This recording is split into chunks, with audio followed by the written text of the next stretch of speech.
let's start this officially. Yeah. Let's Yes. do it.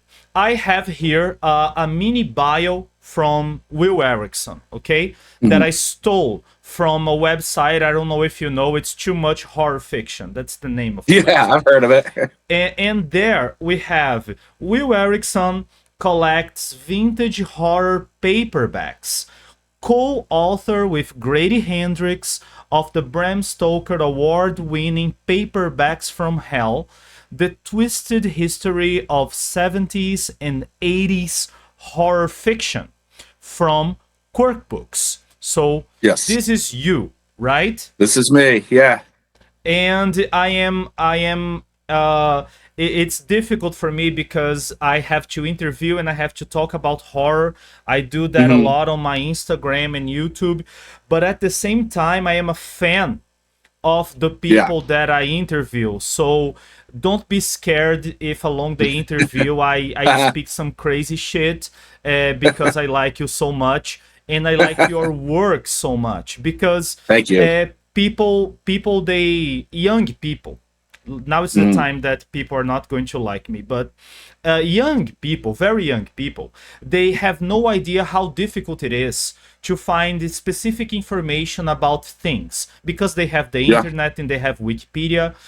But as a horror fan, if I didn't have a place such as Too Much Horror Fiction, well, I have no idea where I would find information on those paperbacks, especially living in Brazil. So it's absolutely impossible. Absolutely impossible. Yeah. And your website, it became a document, right? So this was kind of your goal. Yeah, it was. Because I started the blog in early 2010, so it's just been over 14 years that I've been doing it, and a lot of it was because I myself couldn't find information, or you found conflicting information, or you found no information about these books, books that I remembered, and just like looking up certain authors and go, what's so and so doing these days? An author maybe you hadn't heard from for many years. And I go in and find almost nothing about the person or a book cover or something. And I go, this needs to be documented. And I felt like it had been done very much for like crime, pulp fiction was always well documented, and science fiction and fantasy fiction.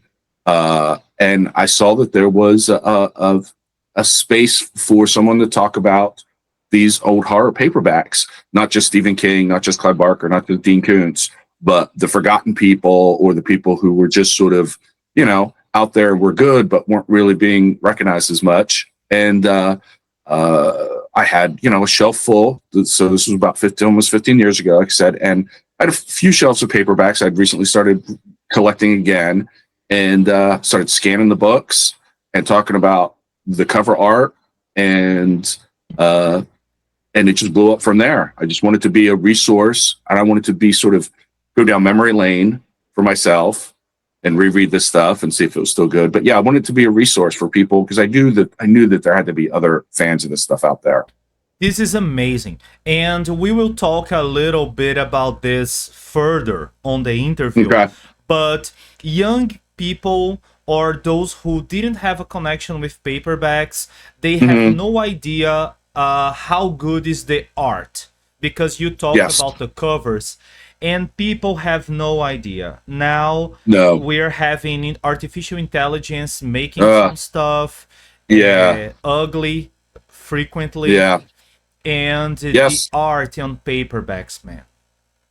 The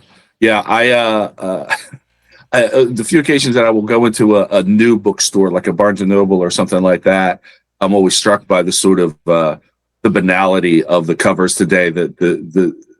It's not even that they're simple; it's that there's no imagination. There's no, everything sort of looks the same, or the color schemes just seem wrong to me. Some of that just may be taste and times moving on.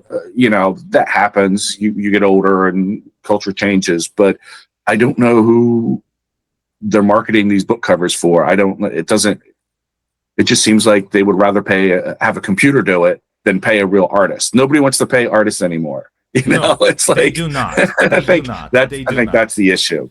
Yeah. It was funny. I was recently discussing this with a friend, and I told him that I'm an English teacher and I have an Hmm. English school, and he said, Okay. "But you are a horror writer."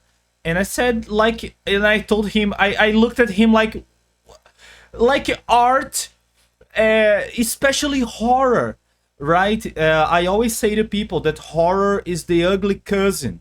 Is the guy he is the ugly Hmm. cousin that he kills animals. You don't want him in the family dinner. Right. So Right. I'm writing in the Hmm. worst possible genre to make money. That's not the goal. The goal is Right. just to speak about things that move me, and That's to right. to give that to people who read me. And Hmm. this connects with what you said about the covers, because I feel that in the time of the paperbacks, and this is kind of my second question, because we had the Hmm. pulp books, then we have the Hmm. paperbacks, Right. and that was like a sense of community, because you are helping Hmm. the writer, but you're also helping the cover artist. Okay. You're Yeah. just right. Yeah, everybody's making something, maybe not Yes. much, but everybody Hmm. is getting some money. Hmm. So do you know how was this transition from pulp books and pulp Hmm. fiction to paperbacks? Um, well, I think that's something that Grady Hendrix really delved into when we did Paperbacks from Hell. He really, because like I said, we wrote a lot of it together. He went off and did a lot of stuff and did some research that I didn't know, because he was in New York City and he had connections to a lot of old time publishers and people in the industry that I don't have. And he was able to. I was reading. He had some chapters in there that I had not. We had not talked about, and he was talking about the mechanism for how book covers are printed, and the types of paper used, and the sort of science and technology of it. Which I was like, this is something that I didn't know about, hadn't really read about. So I learned some stuff in sections of the That's book that I awesome. that I helped with Grady. So I almost feel like that's something to go to Paperbacks from Hell, from the book itself. That transition, I know a lot of it had to do with just American society changing in general, and publishers wanting to get cheap, good books into the hands of regular people. I know they did that in the 40s and 50s with like classic books, and wanting to get people to read, classics, whether it's Dickens or Flaubert or Hemingway, and putting them into, because paperbacks didn't, as we know them, they didn't exist back in the early part of the 20th century. They didn't exist in the 1930s, so just maybe into the 40s, and sending these books out to soldiers in the war and stuff like that. But it wasn't until the 50s that paperbacks, as we know them now, really became part of everyday American life, where you could buy them at a drugstore or at a bus station or the airport, That's kind of awesome. thing. That's So, awesome. so I find, Democratic, by the way. yes, right, exactly. And then I guess it was just more money, and they could hire these artists and have these great covers, whether it was for a classic book or for Mickey Spillane, and these book covers just jumped off the rack. So yeah, I think it was very democratic, as you say. Yeah. That's awesome. And another thing that I wanted to Mm. ask you, just to, out of my curiosity, because you are in the USA, right? Yeah. Uh, Yeah. and here in Brazil, let me give you a quick summary of what's going Yeah. on. Here in Brazil, it's really difficult to find a book that you have a very, how can I say this? It's very difficult to find a book that you have a very simple a structure, and you have a Hmm. simple cover, and you have simple materials. Brazil Hmm. is going towards a way that books, they are kind of a luxury, and Mm. they are becoming these artifacts. So let me give you an example. Yeah, please. You have books like, for example, they are releasing the works from Robert E. Howard Sure. here. Of So course. you have the book, and then you have this special markers, and That's you have beautiful. Yeah. special covers, Wow. right? And Yeah. this is a hardcover. So it's strange because it's more expensive, it's Yeah. less Yeah. democratic, so Right.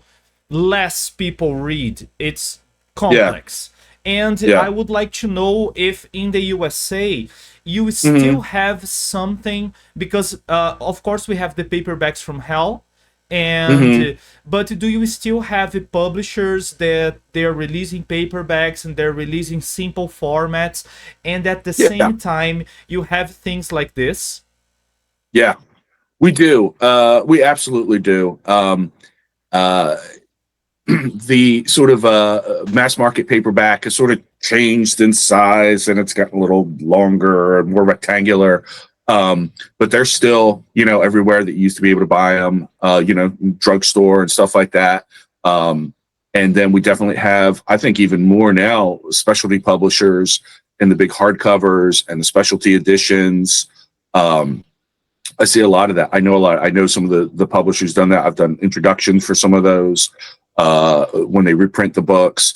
Those are not necessarily the books that I collect. Like, they look great on the shelf, but I collected that stuff when I was in my late teens, when I had money and I didn't have bills, to pay. And I would buy a lot of that stuff. I would buy like the signed Joe Lanzo, the signed Poppy Z. Bride, or that era, late 80s, early 90s. Then as years went on, and a couple years later, like, I'm in college, I'm living on my own, I had to start selling those books, just to pay bills. You're a broke college student, But so the paperback thing, the affordableness of it is what I appreciate. But here in America, we still have the mass market paperbacks. People are still buying books like crazy, and we also have the specialty hardcover editions too. Yes. I really tried to adapt into ebooks, but I couldn't. I really tried, Will. I bought the Kindle and I tried reading, but I don't feel like it. I just No, yeah, I've done a little reading on. I'm working on introduction for an upcoming anthology of short stories inspired by 70s and 80s horror, and so I'm reading them on PDF files, like on my phone, and which is fine for short stories and stuff, and I can see how easy and the convenience of it. But for me personally, no, I still like to hold the book and to smell the book, and that's just a tactile thing for me. Yeah. Totally. And the fact that I don't know if you do that, but I like to mark books, and I like to I put little papers on it to see. Yep. This is another nice stuff that guy from the text did in the beginning of our conversation. Right. He speaks that when you mark a book or you put some papers and post-it notes and you reread it, it's like you relive those emotions and those ideas that you thought they were important, right? That's right. And I did that a lot. Again, when I was in college, I would, mark stuff up, put in little post-it notes, put in my little notes. I don't do that with my paperbacks now, but I definitely have books around where I'd underline something, and then I'll flip through it and I'm like, oh yeah, I forgot this whole concept. I already knew this, kind of thing. And I forgot that I knew it. And here 30 years ago, I knew all about it. So, so I don't really mark up the paperbacks, but I definitely use, write the page number on a bookmark so that when I do my review, really nice I can feeling, refer. Right. Yeah. I know, years ago, Clive Barker, I used to go see Clive Barker did different conventions in the late 80s, early 90s. And he would do all these big, long book signings, and people would have the books or movie posters. And I know he had said that his favorite books to sign weren't necessarily the fancy, the hardcovers or the pristine paperback. He always liked to see the ones that were all cracked and falling apart, and like, I was reading in the bathtub and I dropped it in the tub. And he would be like, no, I want people to be just like reading them and then just have the feel of everyday life, that this book is part of you when you're, waiting for a dentist appointment, or you're, in bed and you're going to crack open and you're eating crackers, and it's, and marking it up. And he was like, now I know my book has this life. I sent it out into the world, and I've made this connection with somebody. I always thought that was he understood perfectly the connection that people have with his books, or books in general. I thought that was a great insight. It is a great insight. I was recently interviewing, that is an Argentinian director, that he's making incredibly good horror movies. I really recommend him if you haven't watched it. Recently, he released When Evil Lurks. It's brilliant. And I was interviewing him, and he said that when he was a kid, that he played with tiny soldiers, toy soldiers, green soldiers, and the army man. He would, at 7 years old, he would make blood. And he would do blood and splatter on the soldiers, and and he said that this was one kind of the reasons why, as an adult, he started making horror. He has this connection, and I told him that I'm really anxious about my daughter, because you were talking about the books, and that the book falls on the bathtub, and the books has marks.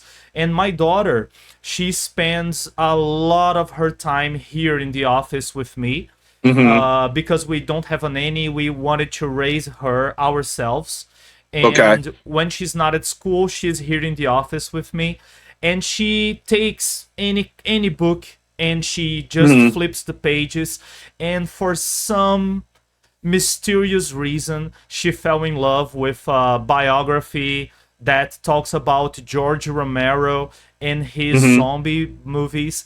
And the biography has a lot of zombie photos, and she's there all the time flipping the pages, and she touches the pages. She is 5, and she checks the zombies, and then she says, "Daddy, I'm a zombie." So this is another aspect that I really like, because I don't like to think that books are these things that they're too important.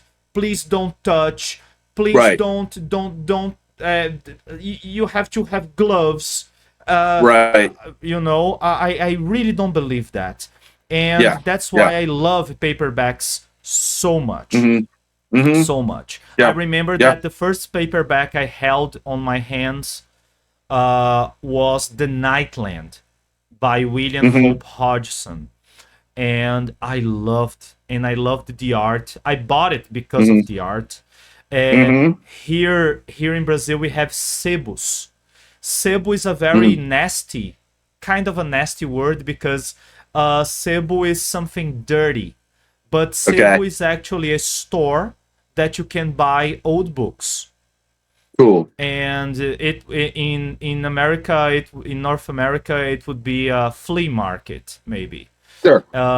And this was the only book they had in English, and I remember that it was almost destroyed. The pages were falling, and I loved that. And when I see my daughter with my books, and somebody says, "Oh, she's got a big book on her hands," and I said, "Let her." I don't think that is a good memory to have your father remove the book from your hands and say, "Don't touch it." Right? No. So paperbacks, they have this magic, right? They Sure. They do, yeah. Because grown up, so late 70s, early 80s, when these books were coming out, I would see them at the library or the grocery store or something, and these covers with the skulls, the black background, and the skulls coming out of this sort of netherworld, or the giant snakes or whatever. That stuff really was weirded me out. I was very much into horror from a young age, and the Bela Lugosi and the Universal movies, and then of course grew up with Jaws and Alien. As movies and TV, I understood horror. The books, when I was a kid, because these books were grown-up books, and I'm looking at them when I'm like 8 years old, they seem to I don't know, they disturbed me in a way that sometimes Jaws didn't or something. I mean, not that Jaws wasn't scary, but somehow the book cover art freaked me out in a way that, say, a movie poster didn't. I don't know if it was because probably because the book seemed more mysterious because it was an adult book and I was a little kid, whereas a little kid can just watch a movie and understand it, sort of, basically. So that's the stuff that always stuck with me, which is why here I am all these years later, still talking about that stuff. Yeah. Yeah, and this connects with the question that I like to make to everybody that I interview, because you could read anything. You could read fantasy, you could read adventure, but why horror, Will? Specifically, this is something conscient. Well, like I said, I mean, I grew up with horror, and like you're saying, you don't want your daughter to have the memory of your father taking the book out of her hand. My parents did not take that stuff away from me. Amazing. So it was allowed to grow. I grew up in a household. We went to, family activity was going to the movies. My mom did take us to the library. I did engage with this stuff. I was a little artist as a kid, and I would draw, monsters or sharks and dinosaurs, of course. And that stuff was not, it wasn't taken away from me. It wasn't like, no, you should be doing this or that. That was so horror was always there with me from the beginning, and I've gone back and forth with it in my life. I know in my 20s and 30s, I guess the 90s, I was I was in college and I was reading more literary fiction and history and religion, and was studying in college, and I would pick up a horror novel every now and then, and that's just not where my brain was. And then years later, I got back into it. But yeah, I don't know why horror specifically. It just stuck, and it stuck as early as it gets. Some of my earliest memories are of Bela Lugosi kind of thing. Yes, yeah. And thanks God it stuck with you, because we're having this awesome work now. 2017, we had Paperbacks from Hell that you could write with Grady Hendrix. And I have some questions about that. For example, please. How hard it was to make a short list? Because I can't imagine. If you tell me, Fernando, 10 favorite books, I will say Q. I can't give you 10 favorite books. I hate that. I hate those kind of favorites. I want to ask people what are your, what's your B list? What are your second, third favorites? Or what books, do you hate? But the top favorites, because a lot of my favorites, I feel like it's just, sometimes I feel like people hear that and then they get it hyped up, and then maybe they don't like it as much. And now oh, what does he know? So the favorites is just that's too, it's too easy a question. But as far as just coming up for the books we were going to write about in Paperbacks from Hell, Grady and I, we wrote the book. We had not even met in real life. We did everything through email and over the phone, because he was in New York City and I'm in Portland. So we're literally across the country. And, but we just sort of went through my library and just started going back through my blog and saying, I didn't really like this book or this writer too much, but he's an essential part of the era. I mean, I've tried to be objective about it. A lot of it is taste. I think that's good. Grady and I talked about that. So it was we had to come up with a list of stuff we were going to talk about. We knew we weren't going to be talking too much about Stephen King, because I think anybody that would want to read a book about this would already know all about Stephen King. I wish we had a couple of his early book covers in there, because they're interesting, because they don't have his name on the cover before he was famous. I find that really interesting. But I mean, we talked for hours and hours. Who do we want to write about? We want to have a little section on Ramsey Campbell. We have a little section on Splatterpunks, a section on Michael McDowell. So it was very much, we didn't want to just sit and talk about our favorites and just make it, because our favorites aren't necessarily other people's favorites. So we knew we also had to talk about books that we necessarily weren't fans of, or that actively thought were bad, but were very popular in their day, or were sort of just essential to the development or had a great cover, and then the contrast between the great cover and the terrible book inside, or vice versa. So yeah, it was not easy because you want to talk about everything, but you can't do that, and you don't want to just talk about your favorites. So yeah, it took a while, and it was definitely trying to get a good balance. If you had to give me a rough guess, okay, just shoot me a number, okay? How many paperbacks we have in the 70s and 80s? Horror Oh, you paperbacks. Oh my God. I'm just curious. Tens of 10,000. Wow. Thousands and thousands and thousands. Because I still today will, I'll just be looking on eBay and I will find a book I've never seen, or I'll be following, I follow other collectors through social media, and they'll turn up with something from the 80s. Yeah, that a cover I've never seen before. It's more likely it's usually a book I know, but a cover, an edition I've never seen. But every now and then something will turn up like, I don't even know what this is, which is thrilling. That's great that there's stuff out there to be discovered. But it has to be tens and tens of thousands. I don't know how many publishers, there's hundreds of several hundred publishers probably between here and England and say, so yeah, tens of thousands. And yeah. Well, do you think that these publishers, they were trying people out? Like, let's open here and have some guys and some girls who write horror. What do you think was the process? Well, I think that the fact that horror movies, you had some of the biggest blockbuster movies of the 70s. I mean, it was Jaws was Jaws and The Exorcist invented the blockbuster as we know it today. And so that there was the trickle down effect. You had to, horror was always popular down here. A horror movie would always make money. But it didn't make money like, now it's making money like The Godfather makes money, or Gone with the Wind makes money or something like that. And so everybody in the creative industry sees that. So I feel like that's where a lot of the paperback boom came from, was how huge these were in movies. And it's cheaper to produce a book. And people aren't always expecting, when you go into reading horror paperback, you're not expecting, Marcel Proust or, great, prose style or anything. So, it's just sort of, a lot of these writers were just working people, this was their job. They were just cranking these out like the pulp writers of the, 20s, 30s, and 40s.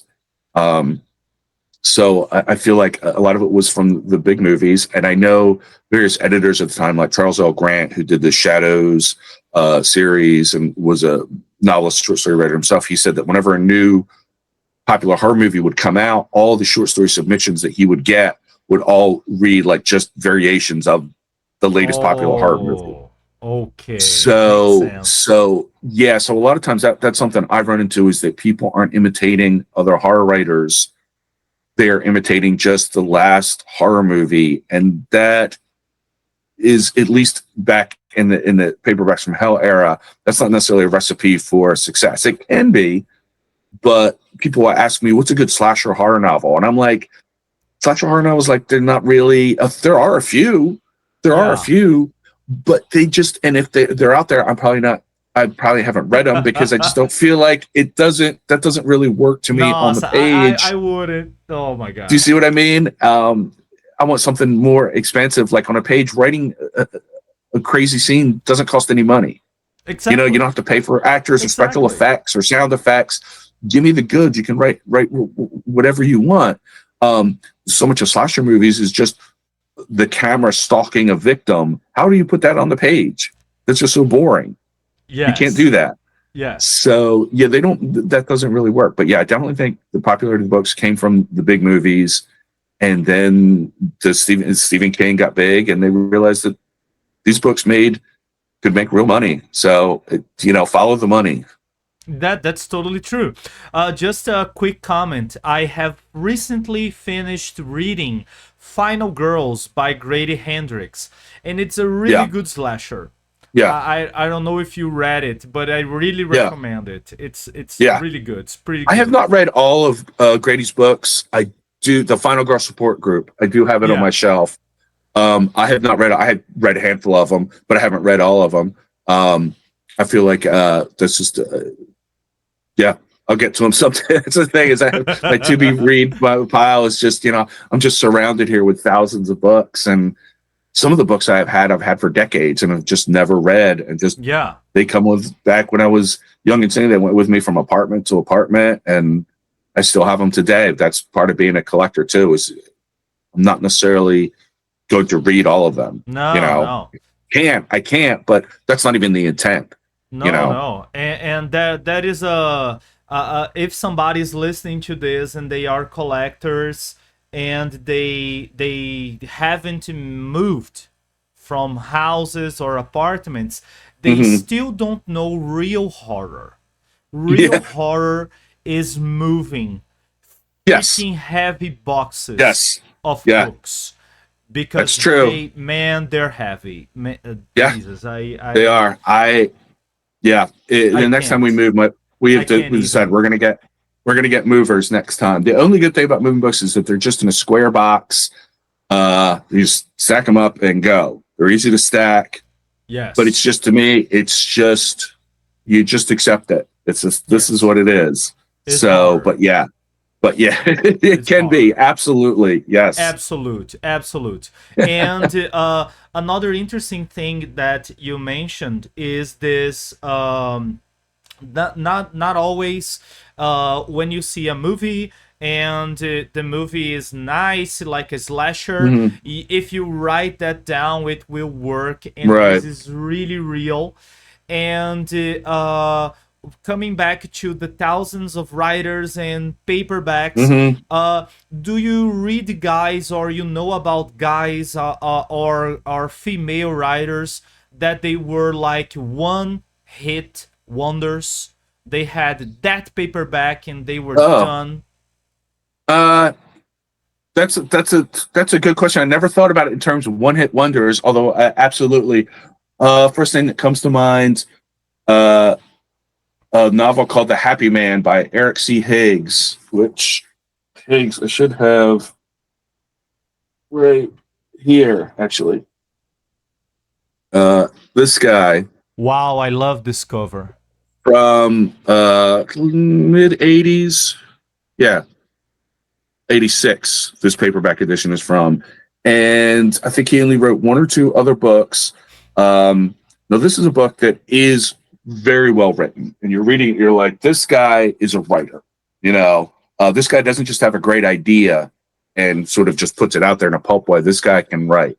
And we've reprinted it through Valancourt Books. And it's just something that it is sort of a set in suburbia, and a new neighbor moves in, and that husband and wife befriend the main character and his wife. And then there's some backstory, and I don't want to spoil it because it's a short book.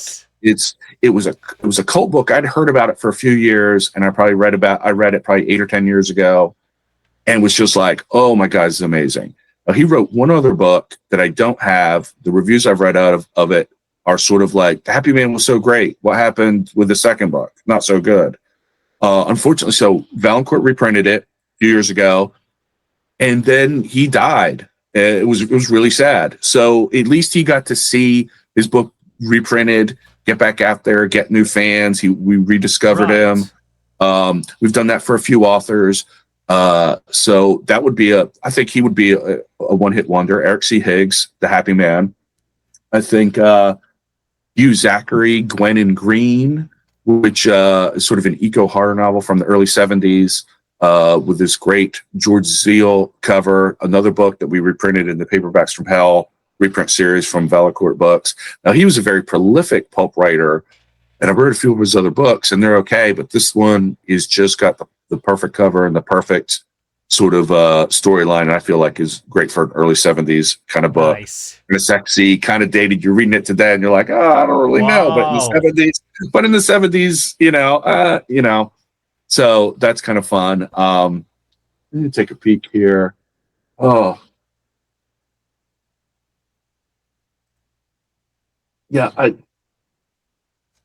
I wish I had known.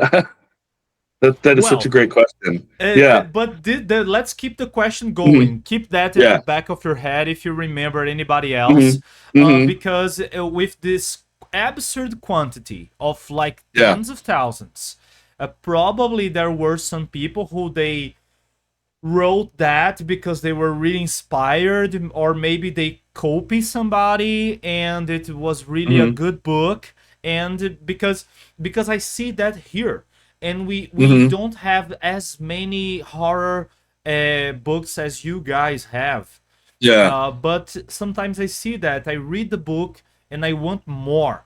And when I Yeah. see the guy's not doing anything else. It's Yeah. like No. I remember my frustration when I was a kid and I watched RoboCop, and Yeah. I wanted to watch more things with the actor from RoboCop, and the guy Yeah. vanished. And so I guess we have that Oh, in Peter Weller, the yes, main Peter actor, Peter Weller. Weller. Yes. Well, he was in his other big role, I think, was the cult movie Buckaroo Banzai. Then Yes, he yes, was in the Cronenberg's adaptation of Naked Lunch as the William Burroughs yes. character, which I thought he was great in that. He He is turned out incredibly good in the Guillermo del Toro episode from yeah. Cabinet of Oh Curiosities. right, that's right. He is awesome there again, He and I yeah, got really happy about it. he also became like a TV director. I'll be watching some shows He and was studying like it's philosophy too. he became like an art history professor or Yeah, something. So he's a brilliant guy, but he became, he didn't, he sort of, I think maybe moved behind the camera a little bit. I'll see him in stuff here and there, but yeah. Oh, he was great. Yeah. yeah. So I believe that we also have that with some writers, right? Yes. We have Yeah. this great book, and then the guy takes a turn or dies hmm or he changes careers, right? Yeah. This is Well, interesting. We need to the make another conversation just about this. I yeah. had this idea right now. This is nice.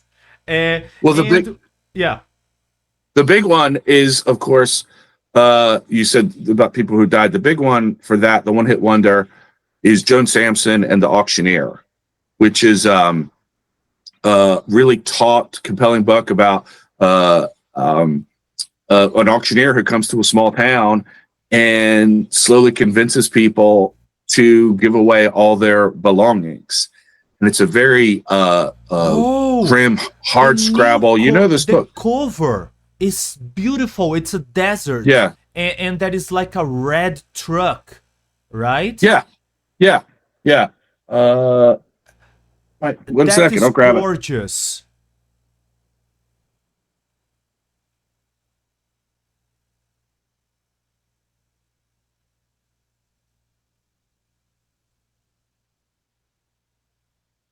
Here we go. Oh, this is perfect.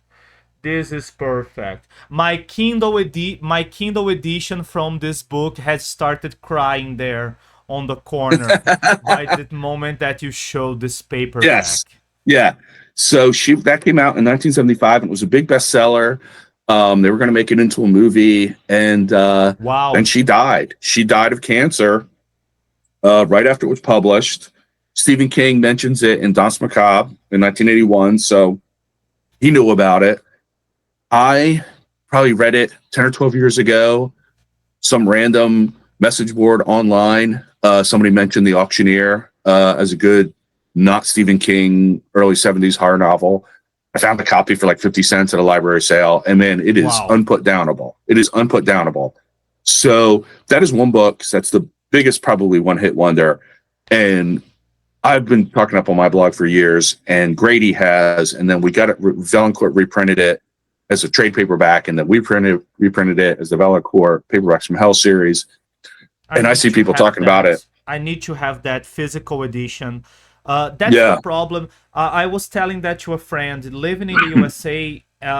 One of being a collector in the USA is really better because the access that you have to stuff. I can see that because of toy collectors I follow, book collectors, paperback collectors. It's easier because getting these editions here in Brazil is so difficult. I discovered the auctioneer because I saw a tweet from Joe Hill, his Stephen King's son, and he was talking about some of his inspirations, and he mentioned the auctioneer, and the cover got me, and it's freaking brilliant. It's freaking. It is small. It's not. Is not because sometimes I get tired when people think that their book needs to have 1,000 pages to be really 300. brilliant. Yeah, it's a small book. I really like that, and I remember the sentence that I've been meaning to tell you when you told me that you collect books and this is different from reading books. That is a phrase that I love. I don't know who's the author, but I saw this online. It's I was born with a reading list I know I'll never finish. So I really like this sentence because that's totally true and that's fine.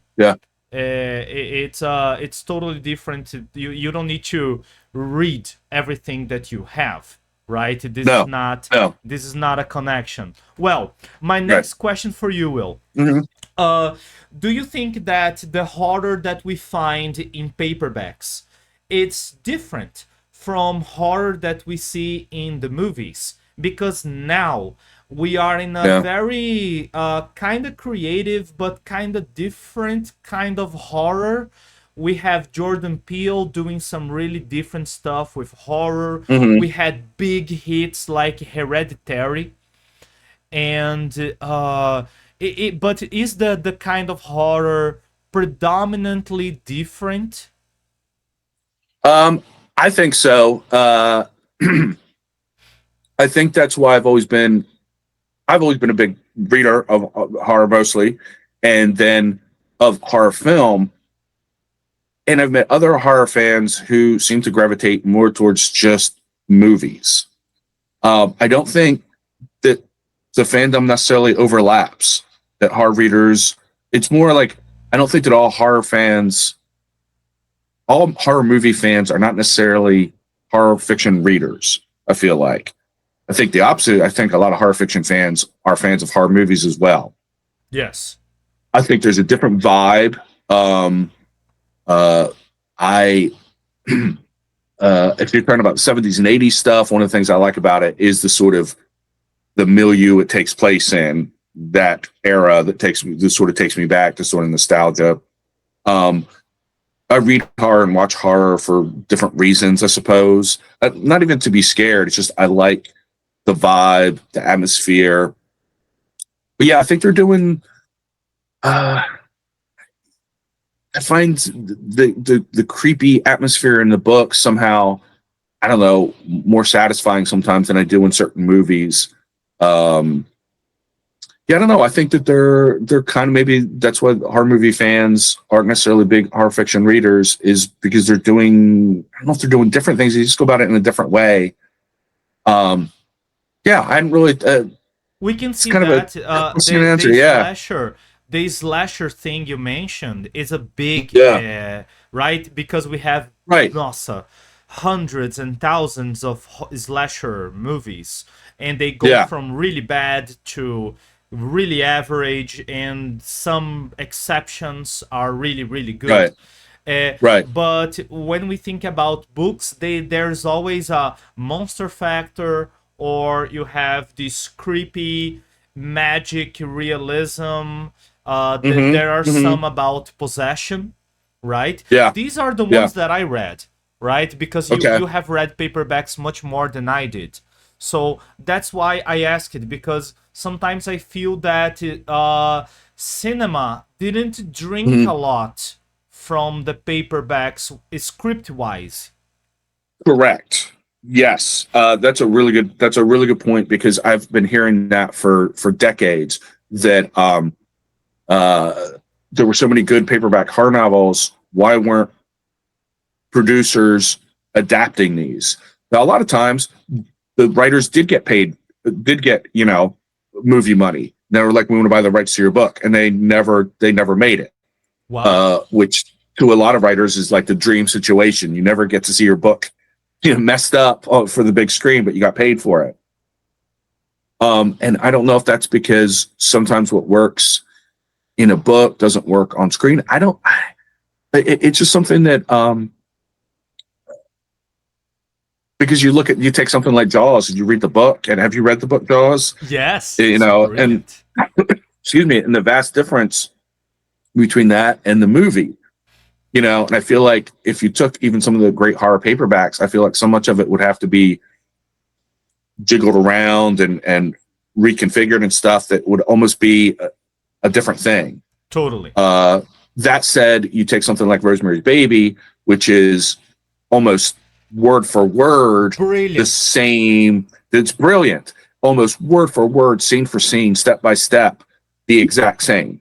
It has the same, as the very ending, the last line is the last scene it's just the way Polanski just nailed that. He didn't know really you could change the story that much at all. So he just adapted it straight. I think that's also a testament to Ira Levin. Just nailed it. But there's a lot of stuff. There's, I don't know if something like Kathy Coach's The Cipher, which is such an interior novel, but has such a lot of great creepy imagery. I don't know how that would work in a movie, but I feel like today you could probably do it easier than you could have 30 years ago. Exactly. I think that they could go back to some of these older books. They should. Because I feel like horror film is in a renaissance now. There's so many different styles. Yes. They're the blockbusters of Jordan Peele. They're all the indie movies and the smaller movies, and of course in A24 and all this. There's so many varieties. Yes. I feel like now would be a great time to and I know that movie people have read paperbacks, but I know they're always looking for stories, and I feel like now we could adapt some of this stuff. I think people's brains would be sort of ready to absorb it now. Yes, there are some authors like Lovecraft, for example, because Lovecraft he was a good writer, but his descriptions were either very simple or either very complex. So putting that on screen would be really tough. At the same time, there is an indie movie that I watched recently called The Void. Have you watched it? No, that's been in my queue. I've seen the trailer for it. It's brutal. Yeah, okay. It's brutal. It's Lovecraftian brutal. And cool. And they succeeded. They succeeded in adapting Lovecraft on screen. So I guess that with the technology we have now, the resources that we have now, it would be so much easier to try and do that. At the same time, there are stories that they are so perfect and they have so many layers and they have this nostalgia vibe that I don't want it. Maybe I don't want them to be adapted. And a quick comment about Rosemary's Baby. I remember how sad I felt when I read Rosemary's Baby translation, because I have the fortune and the happiness of being able to read in Portuguese and English. So I had read it in Kindle, but then they released a beautiful edition translated here in Brazil, and I felt sad because the person who translated it probably never watched Rosemary's Baby, and he didn't see the dialogues, he didn't see that it was really used. So we have changes in phrases and we have changes in some structures. Sure. It didn't work. It really didn't work. And that's a problem. Because I always defend that if you want a translator, try to find somebody who at least knows something that is involved in what you're translating. Because it's too strange to get a translator who works, for example, a guy that works with manuals and technology, and then this guy is a great translator, but how is he going to translate Conan? Right? It's we need to be careful about that. That's a big question that I have for you. When we think about the paperbacks, do you think that this renaissance that we have in horror, and I blame Stranger Things, because season one was if you are cooking something and you have that spot, and season one was the spot. It really was. Yeah. And then they screwed up big time. But season one made me feel I had great memories. For example, about reading the Exorcist book and reading The Nest, that we will talk a little bit more down the road. And do you think that with Paperbacks from Hell, you can see that this is coming back for paperbacks too? Because if you and Hendrix wrote the book and you selected some paperbacks and they're being reprinted, did you follow the numbers, like, oh, people are really they're reading it? That was a happy coincidence. It was just the perfect moment for us to put out Paperbacks from Hell. Stranger Things definitely brought that desire back for that stuff, both for the people who lived through that era. Because when I watched the first Stranger Things, I'd heard about it. I think I watched it a week after it debuted, but I'd been hearing about it, and it just seemed like, I was like, oh, is it just going to be a hokey, like, wink, wink, remember this, remember that kind of thing? Then my wife sat down, we sat down, let's watch it.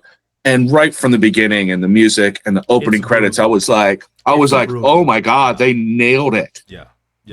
And so I was sucked in right away. And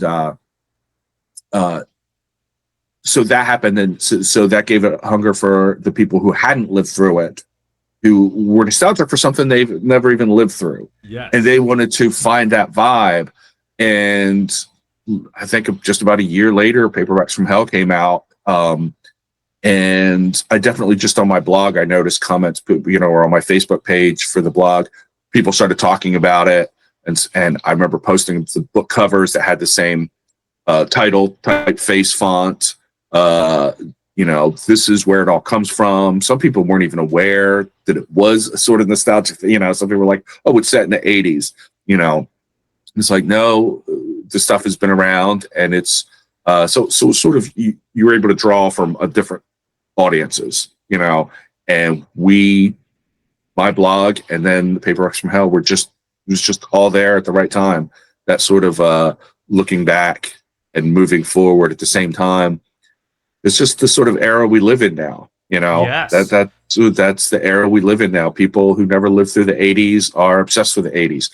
It makes me think about, like, in the 70s when Grease was so big, and I was a little kid, and it was Fonzie on TV, and everybody thought American Graffiti probably kicked that off in the early 70s. Oh, I love that. It's sort of looking back, but they were just looking back like barely 15 years. Stranger Things and Paperbacks from Hell looking back 30 and 40 years ago. Yes. Just some quick comments. I have a friend. He was my student, and I tell nobody my age. I have this limitation in my mind. I tell nobody my age, but since 2007, I tell people that I am 23. Since 2007. Yes. Yeah. So I have a student who is 20 years old, and I remember walking into the classroom, and he had the first book from The Dark Tower in his hand, the translated book, and he was listening to Led Zeppelin.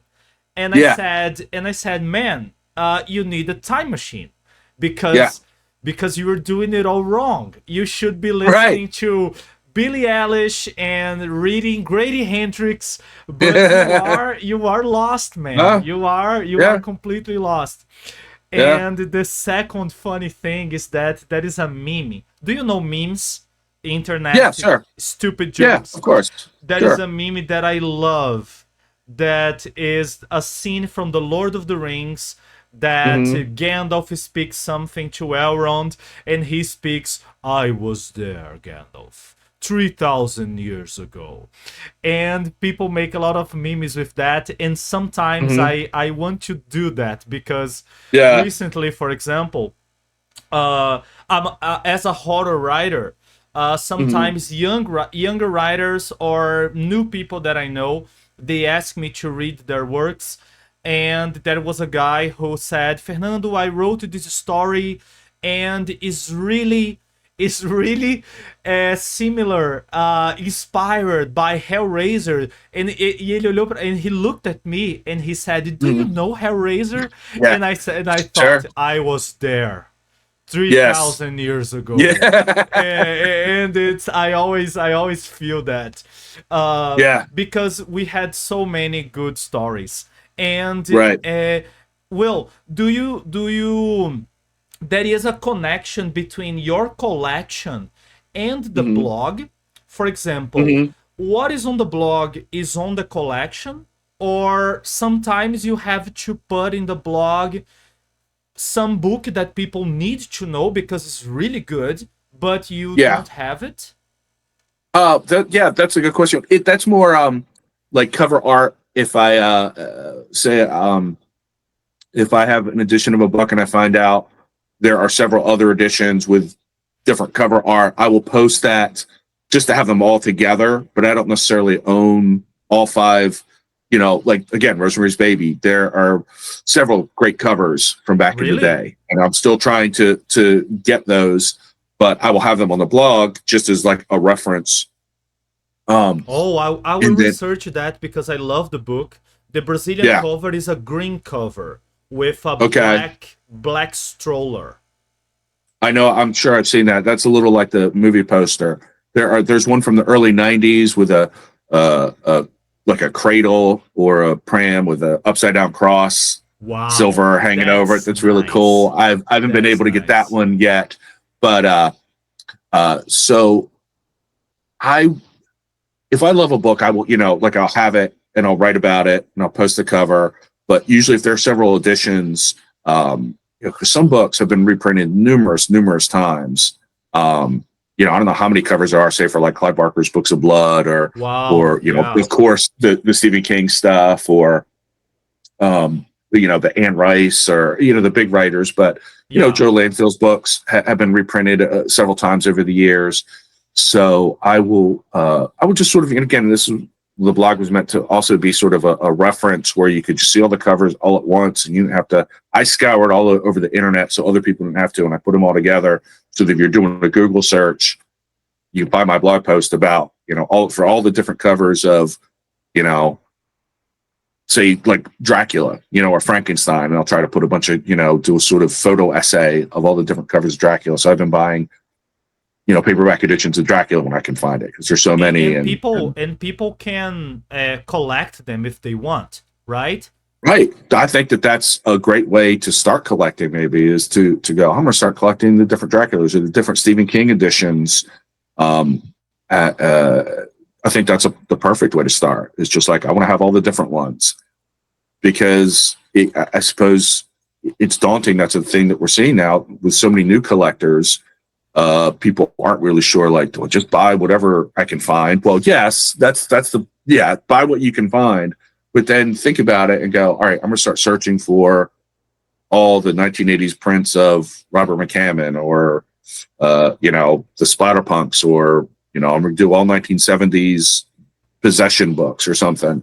And but if I buy books, I'm not a library. I don't go to the library and borrow a book. If I read a book, I buy the book. I have it. Yes. Kind of thing. So there is a chance that probably everything that is in the blog, except multiple covers, probably have that. Yes, and there are a few. There are definitely posts where I'm like, I'm still trying to get this book, like this particular book. There's still some that definitely elude me, or books that since I started the blog almost 15 years ago, that eluded me then. But say I bought 4 or 5 years ago. Time moves on, and I've been able to add so much to my collection. But I still have a a want list of a couple hundred, 100, 200 books that, whether it's various editions or just stuff that's harder to find or more expensive because it's rare. Did you get the new Valancourt books? Did you get the new editions? Which I have. Well, I have, since I do the introductions for them, I have all the new paperbacks that we've done. Nice. Yeah. They send that's part of the deal, Yeah. I get paid for that, and then I get the copy of the book. Like, do you compare the editions? Man. Oh, man. Yeah. Here, give me 1 second, and I'll show you.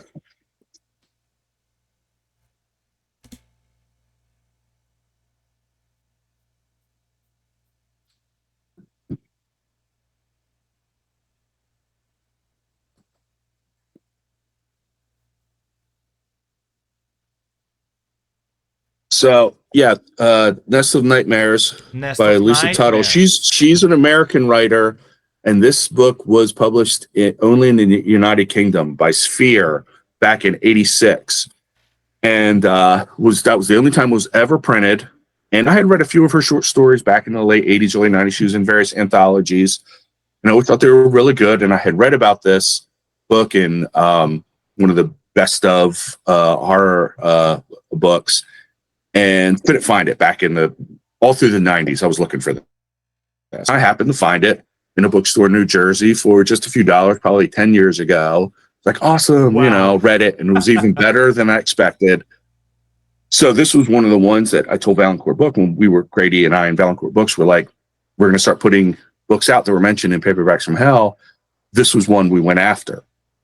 And Valancourt was able to get the rights to it. And Lisa Tuttle is still writing now and is being recognized a lot now. She's been in the New York Times, and she's on social media and stuff. So then when the Paperbacks from Hell version came out, I wrote the intro for it. So now I have my name on this book that I got back into print for the first time in the United States, and people have been reading it. And it seems like I did a book club with it a few years ago, and people mostly enjoy it. I think it's one of the best collections. It's on my reading list. Reading list. I really have to read it. My shopping list, actually.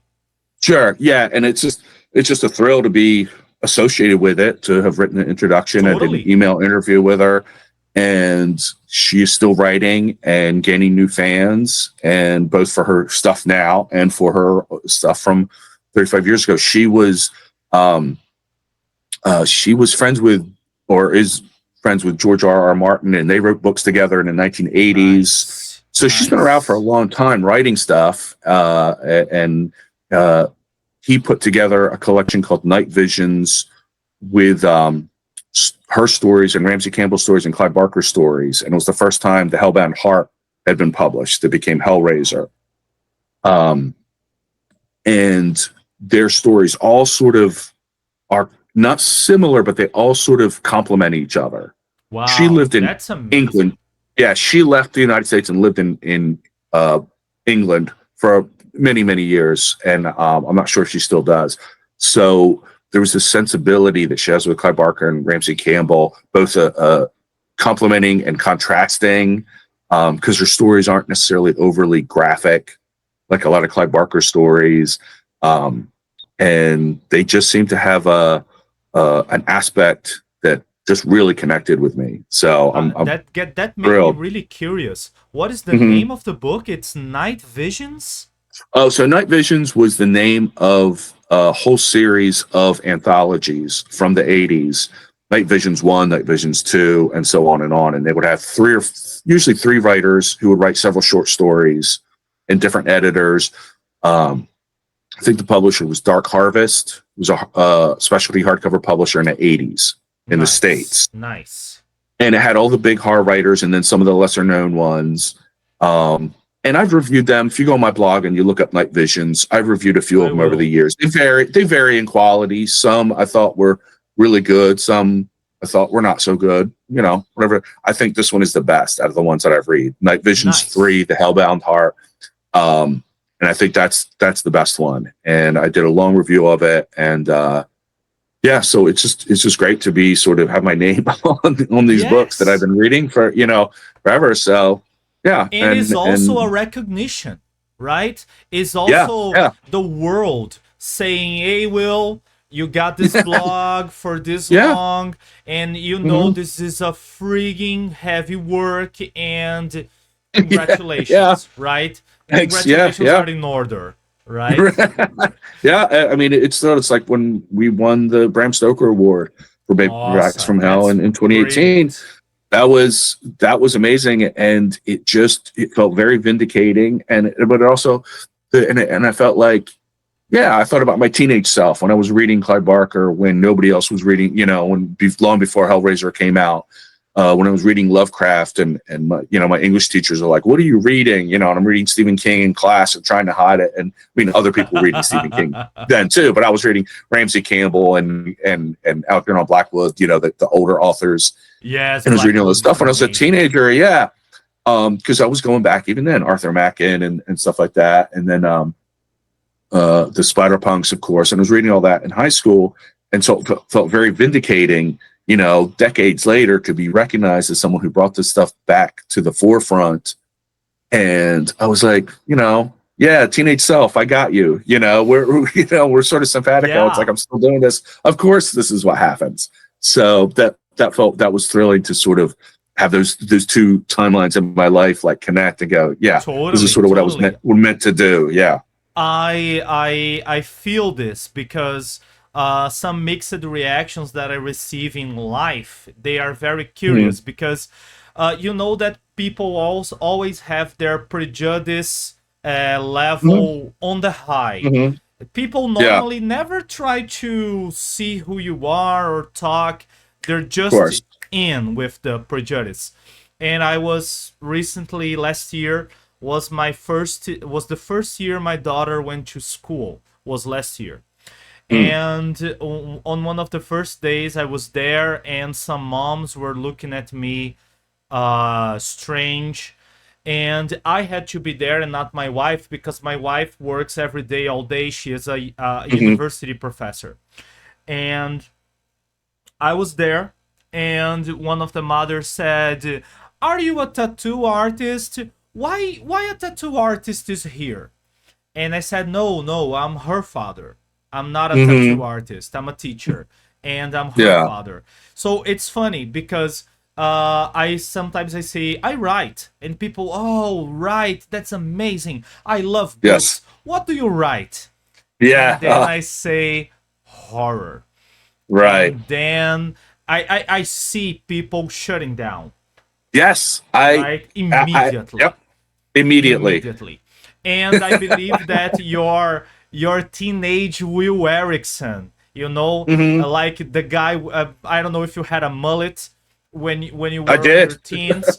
So that guy is feeling super better now, because not only you are working with this, but horror is coming back really well. We have some really good creators, and people from 70s and 80s. Books are getting reprinted, and I was going to ask you something about horror, but you made me think of a question right now. Will, when these authors die, like what happens? For example, when the authors... I know that in Brazil, after some time, we can publish the stories without any kind of authorization. For example. Okay. When the authors die. So you're asking what happens when the authors die to their work, about reprinting it? The guys and... Well, that's right. That's a great question. So that's what Valancourt does is, and Grady did this too while we were doing Paperbacks from Hell, is tracking down the authors and their estates. Now there's one author, Ken Greenhall, who died in 24. Whenever he died, what had happened was Grady had basically looked him up like online, found his phone book information, just his address and his phone number, and just called it and talked to the guy's widow. And so just sort of, she gave him all the background, and he was like, well, we're interested in writing about him for this book and maybe reprinting his books. And so Grady writes at length about him. This is super important. Yeah. So Ken Greenhall, he wrote several books. Hellhound. Yeah. This one's spectacular. Another book by a writer who can really write. The cover is ridiculous. Cujo. It devours Cujo. Right. That's a good way of putting it. And so his story is in Paperbacks from Hell. You know, he died without any recognition. He had quit writing because he'd got some bad reviews. And so earlier I was saying how satisfying it is that a lot of the authors are still alive, seeing their books gaining new fans, books they wrote 40 years ago. We definitely wish Ken Greenhall was still alive to see, you know, because several of his books we brought back into print. Elizabeth is another great one. And he's just a fantastic writer. And so the trick is finding if there's family still alive, finding if there's an agent still alive, tracking down the rights that way through the publisher. Oh my God, man. Because you don't want to print something here, you don't want to print something, and then somebody comes and says, hey, you're reprinting my book, or you're reprinting my cover art without acknowledging me. Because you could get into a legal thing. Yes. Now, we say in all the books, and we say it in Paperbacks from Hell, and we say it, Valancourt always says it because they reprint so much out of print fiction, is if you know anything about the cover artist or this book or anything, the copyright, let us know. That's industry standard. You know, we're not trying to rip off this person we can't find. Please let us know. So occasionally, Grady has told me that occasionally an artist will be like, hey, you couldn't find the artist's name. That's my art in the book. And he says, nice. Oh yeah, great. What can I get? What can I do for you? And he's like, they're happy with just recognition or like a couple bucks or something. It's not like That's this. Awesome. The fear is that there will be a legal thing, which is a real thing. But generally, people have been real cool and really excited that they're being remembered. And some people don't care. Some of the people we've reached out to, they don't care about this book that they wrote 40 years ago. They sort of disowned it. Some people's families, if the person is dead, they don't want that part of them. They don't care that their loved one was a writer. They didn't like their books, or they didn't like the fact that they wrote horror. I know that for a fact in one writer. That some people are just then some people are like, yeah, you're not paying me enough money. I swear to you right now on this interview that will be on YouTube forever and Spotify. If my daughter does some shit like that, I will haunt her forever. Jesus, man, I swear to God, that's not. Yeah, isn't that sad? Isn't that sad? Cool. Yeah, yeah, and because so, it's a part. As a writer, I feel it's a part of me, right? That's right. That's right. But then I've talked to one son of one of the writers, Les Whitten, who wrote Progeny of the Adder, which is a great vampire book. And he was thrilled to talk about his dad's book. Nice. You know, he knew about it. He knew about the other ones. He was like, if you want to reprint his other books, we'll work that out. And he told us great stories about him, writing when he was a kid and stuff. And so it runs the gamut, if the author's dead, sometimes people are happy to have them put back into print. Other times they're not.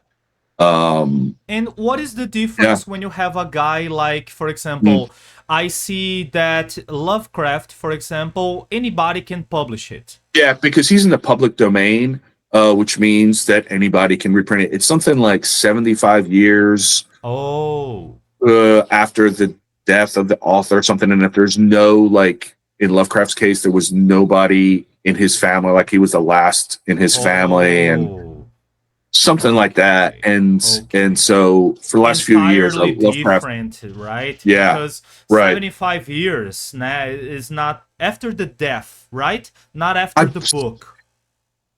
Correct. But don't quote me on that. No, don't worry. That's some publisher technical stuff that I'm not quite up on, but it has to do with copyright. It's like some of the Disney characters just went in the public domain. So now people can use Disney characters in their stories or their comic books or their art, and they don't have to get Disney copyright. I something really like hope that. people make That some just happened horror. recently. I Yeah. really would like if somebody I think made some... that's already happened. Just Google it. It's That's already awesome. happened. Yeah, that just happened. But yeah, the Lovecraft, which is ironic because 30 years ago it was so tough to find Lovecraft books. It's really tough. Really People tough. kept them. I worked in bookstores for years and in used bookstores, and I don't know if I ever saw a used Lovecraft book. People hold on to those. People keep them. So, but now everybody puts out a Lovecraft book. I see people Right. reading Lovecraft on the bus. So, yeah. Yeah, no, that's awesome. Now, I wanted to talk to you because I really don't believe in any kind of fate or powers or astrology. This No, is not my no. thing. If Me neither. it's your thing, I respect it, but No. it's not mine. Right. But sometimes I feel really surprised by life because this year has been really crazy. I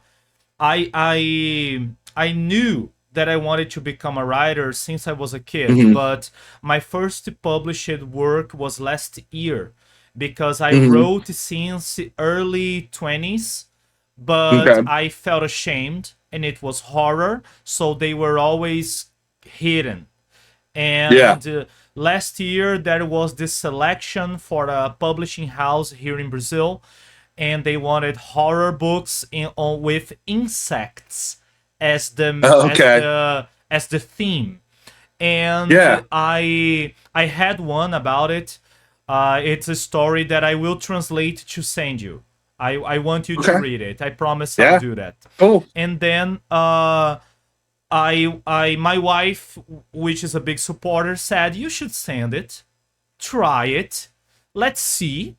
And then I sent it, and I was selected, and then everything started. So Mhm. this renewed my passion for horror and my passion for writing.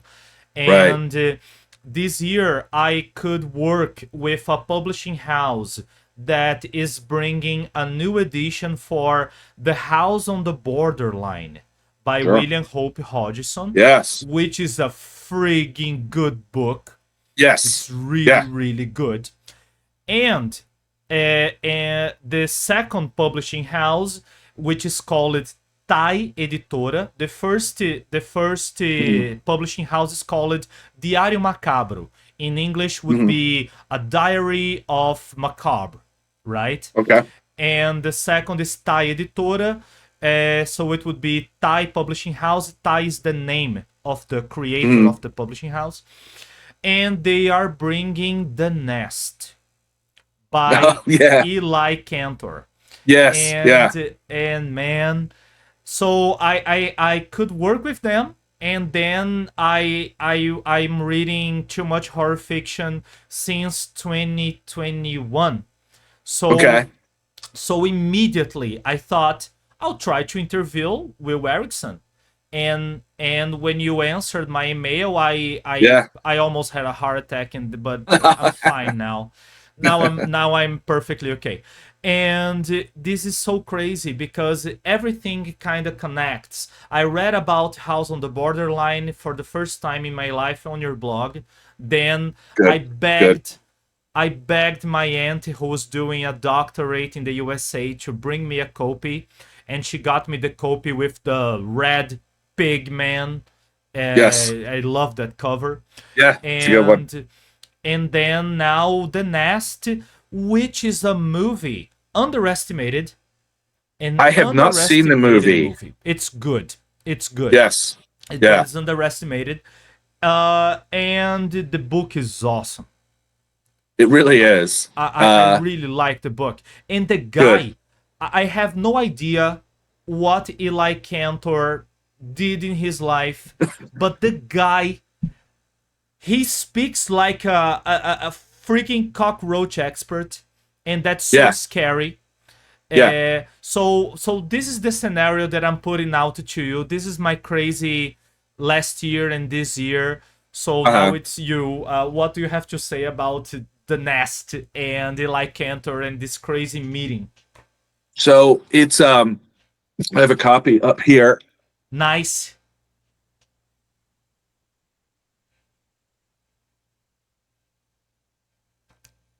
Here we go. Beautiful cover. It's a beautiful cover. It's a beautiful cover. This is not the edition that I read. This is one I found somewhere else, and this is just pristine. So I also, another thing about collecting is I will often rebuy the same book if I can get it in better condition. Right. So this guy is minty fresh. This guy looks like it just came off the shelf in 1980. Whereas the copy I read that I bought like 10 years ago was pretty beat up. And I just bought it because I knew of the cover. I remember this cover from my used bookstore days back in the day. This wasn't really my thing back in the 1980s. But so when I bought it, it was in a used bookstore in Utah, in Salt Lake City, and bring my stack of books up. It was this great old bookstore, and the owner was like, "That is a scary book, man. Scare the shit out of you." And I was like, "Oh, awesome!" So it is an old guy. It turned out it was the owner, and so after a few months, whenever I picked it up and read it, and it's published by Zebra, which was one of the big cheapy paperback horror publishers of the day. They had always had the skulls and the crazy covers. And they had good covers, but often the books weren't really that good. This is sort of known. Sometimes they're okay, but a lot of times you can tell it's like a first book or the person's kind of an amateur writer and it's difficult to get through the kind of thing. You're like, you're writing a horror novel. Write something, gross and scary rather than spending all this time about a little kid in the schoolyard, and stuff. So anyway, the book is just about roaches that take over this island, this small island, kind of like a Jaws thing. Yes. And the thing is, though, is that he writes with such passion and lack of good taste about the cockroaches and their attacks on humans. Yes. It's just so over the top. And it's long before splatterpunk. It's long before graphic horror. Wow, had it's brutal. And its claws into the genre. And it is just so over the top, and he's so gleeful about it. You can tell he's having so much fun. And the characters, the dialogue's pretty bad, and the characters are all stock generic characters. Because he's not worried about it. He's not worried about it. That's not what he's writing. But there are all these different scenes of cockroaches attacking people in different scenarios, and he just keeps it going. And then he'll stop for a while and just talk about the science of cockroaches. Yes. So I think he did his research. I think he read, I know he read books on like insect zoology and the behavior. He did. That explains a lot. Yeah. So he sort of does what we call now info dumps. And fine, I may have sort of skimmed some of that. And, and there's like inappropriate sex scenes at weird times and whatever. Yes. But it's just the over-the-top quality. And so I wrote a great review of it on the blog. It started to get more popular. And then, so it was definitely, I think it was the first book in the Valancourt Paperbacks from Hell series. I think it was the first one. So I had a lot of fun. Well, he died some years ago, but I found a great obituary about Eli Cantor was his name, but Gregory A. Douglas was the pseudonym. And he wrote one or two other horror novels under that name, but I don't have them. I haven't read them, nor do I have them. And seemed like he was just like sort of a Renaissance guy who was like, people loved him. He was a creative person. I think he had worked in, he just worked in creative endeavors and stuff. So I think it was like, I can write a horror novel. They're getting popular. And like a pulp writer, I'm going to get paid a penny a word. And he's like, sure, I'll just jump right in. And it's just nuts.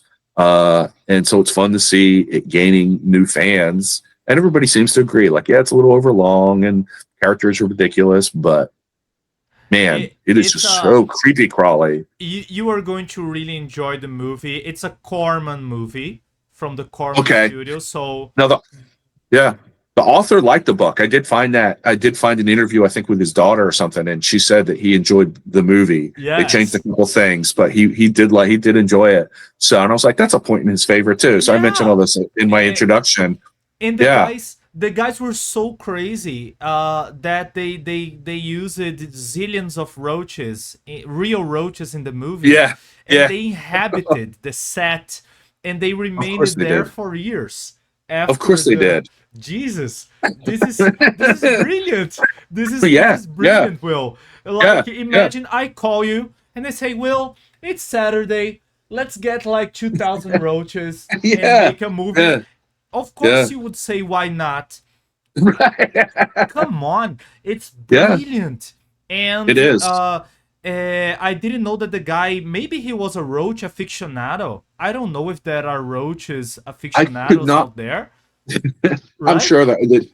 Well, I mean, they're so prevalent. There have to be people that study them to figure out how to get rid of them. You know. Right, So right. so yeah. But I don't know. I couldn't find out anything about where he got the idea for it, why it was roaches, if it was his idea, if it was zebra. Like, we want an insect book, like, you know, like you were saying, we want an insect theme. That information I could not find out. But it kind of doesn't matter because the book is just so nuts. And one of the points I make in my intro is I wish more zebra writers that were published wrote with his sort of conviction and zeal about the horror, because I don't know how many of those books I've read from that publisher where it's like the author forgot they were writing a horror novel. I told this. I told this to two very young writers recently because we are having a boom of publishing, independent publishing houses in Brazil, and they are selecting authors all the time.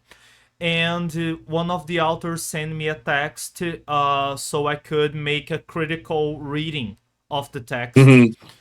And I told him, man, I feel you are ashamed of writing horror. Right. It's strange.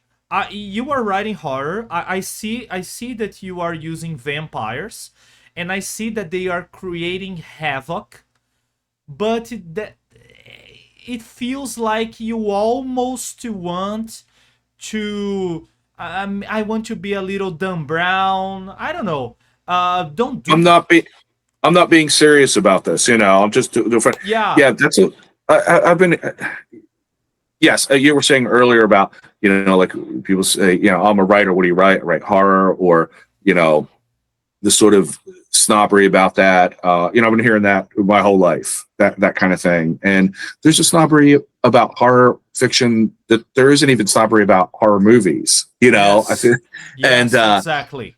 if you say you make horror movies, people are like, cool. But Whoa. you say you write horror novels, for some reason, Yeah. that throws people off. Yeah. But you know, and I am lucky enough to be a man, because if I were a girl and I said Yeah. I wrote horror movies, it would be even worse. I is- think people would even talk to me. which is absolute nonsense, because, and this is Exactly. something Grady and I, and Grady mentions it every time he does his talks on Paperbacks from Hell, and he really has drilled down in it in several places, that horror is very much a woman-centered type of fiction.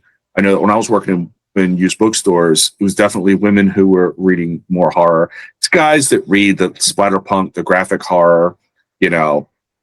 But he's, you know, you have Mary Shelley and the earliest Gothic writers that sort of gave the genre its foundations. Precisely.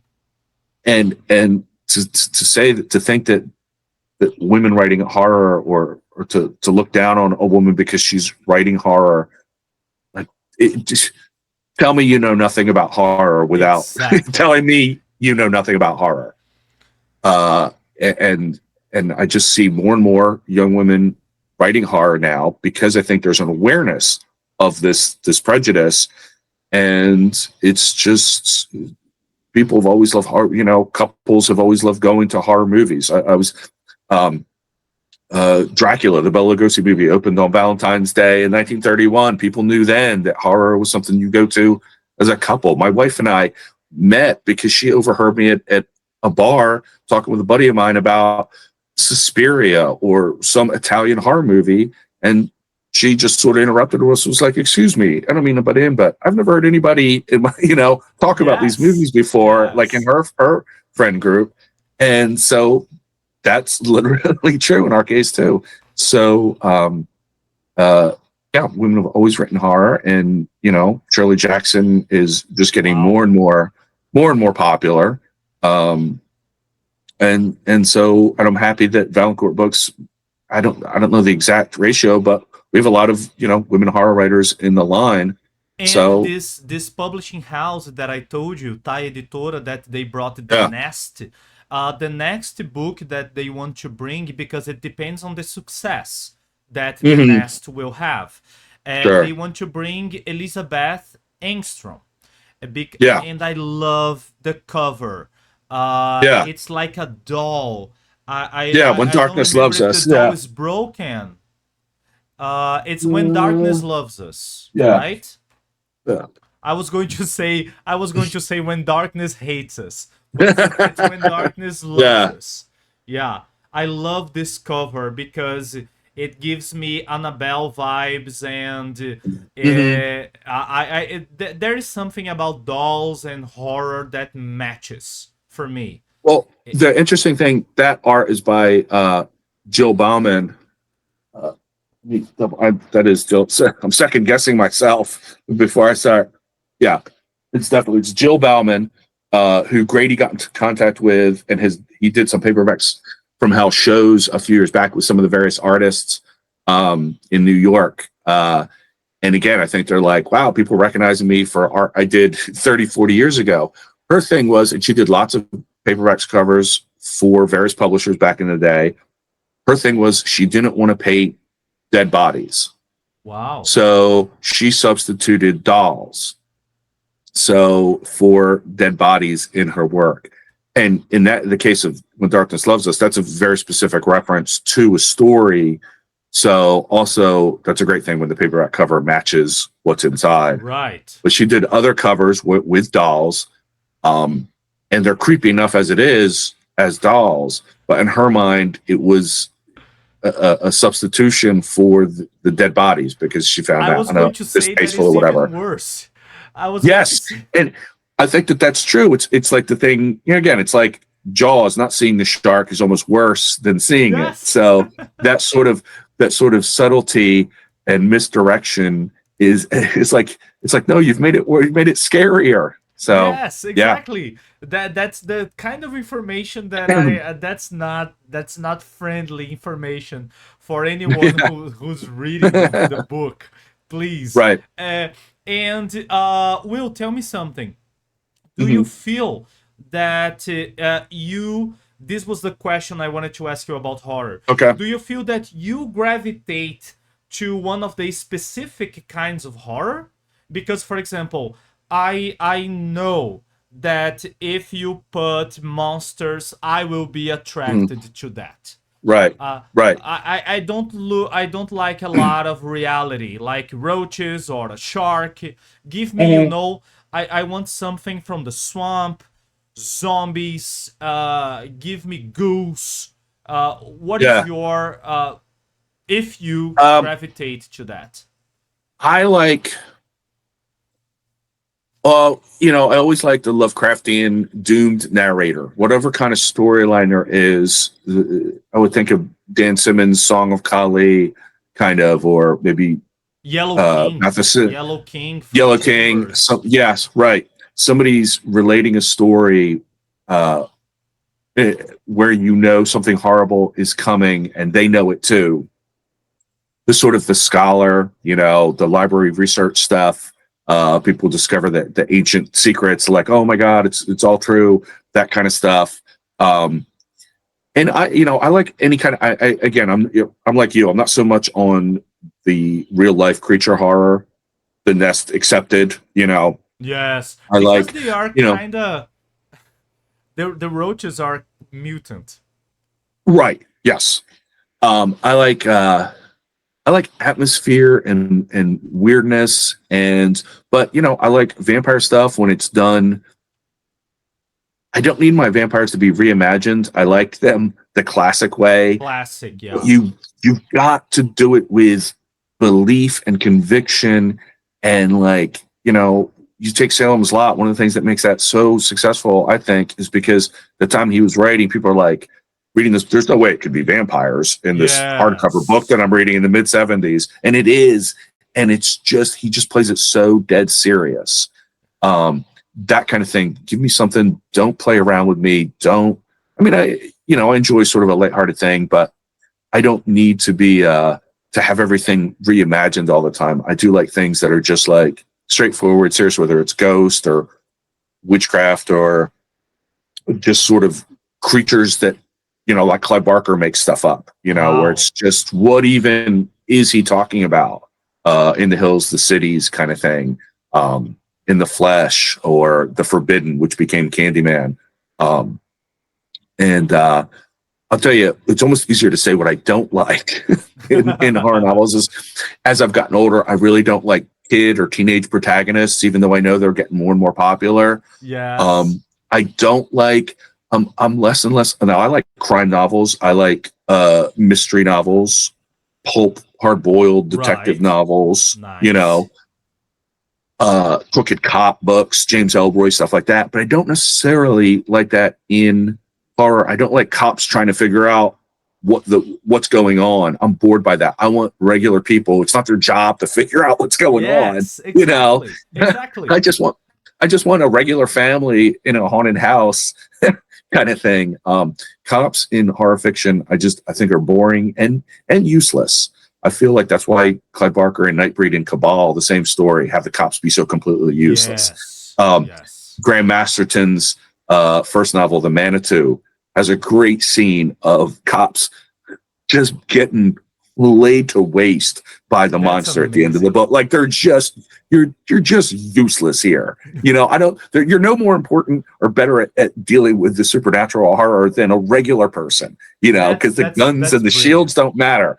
So I get, as the years have gone on, I've read more and more. When I see it's going to be kids or cops, I'm just like, I just want people dealing with stuff. Or I like stuff like the Kathy Koja stuff, where it's like misfit artists going through some kind of psychological turmoil, a sort of, you can't tell if the horror is outside them or just a reflection of what's inside them, which obviously goes back to Poe, the symbolism of the crumbling mind, or Shirley Jackson's The Haunting of Hill House.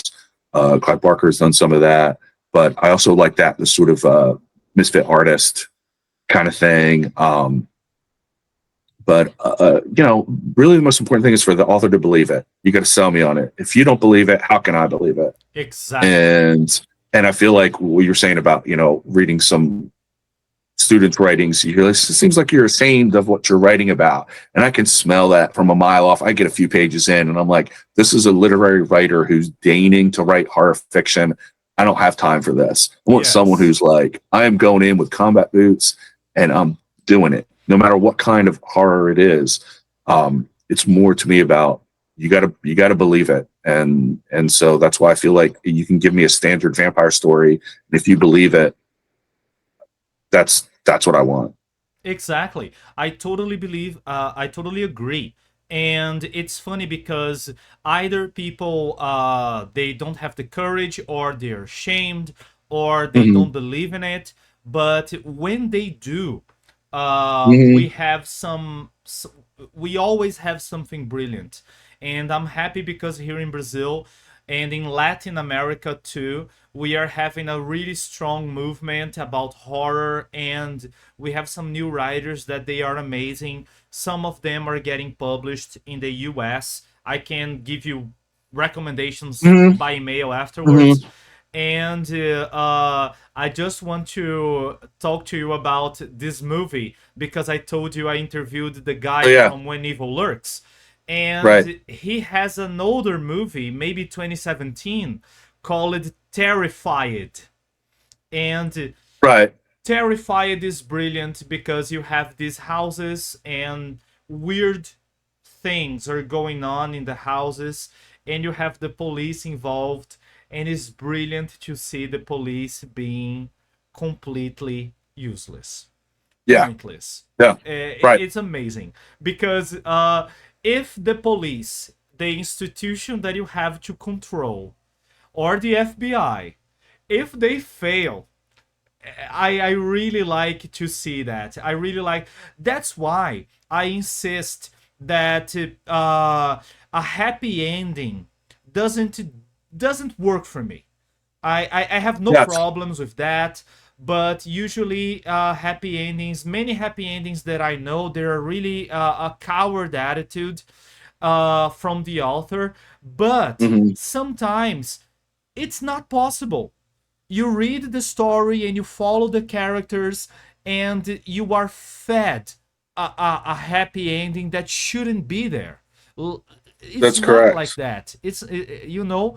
And people don't understand that it's okay when you go full metal jacket and Yeah. things go to hell, and Hmm. it's so fun because Yeah. things go to hell, right? That's right. That's right. And I feel like the easy wrapping up and the happy endings, that almost to me is now we're not in the horror genre anymore. Somebody asked me recently. One of my oldest friends asked me recently, uh, how do you define horror? And I was like, geez, there's what a question. Wow.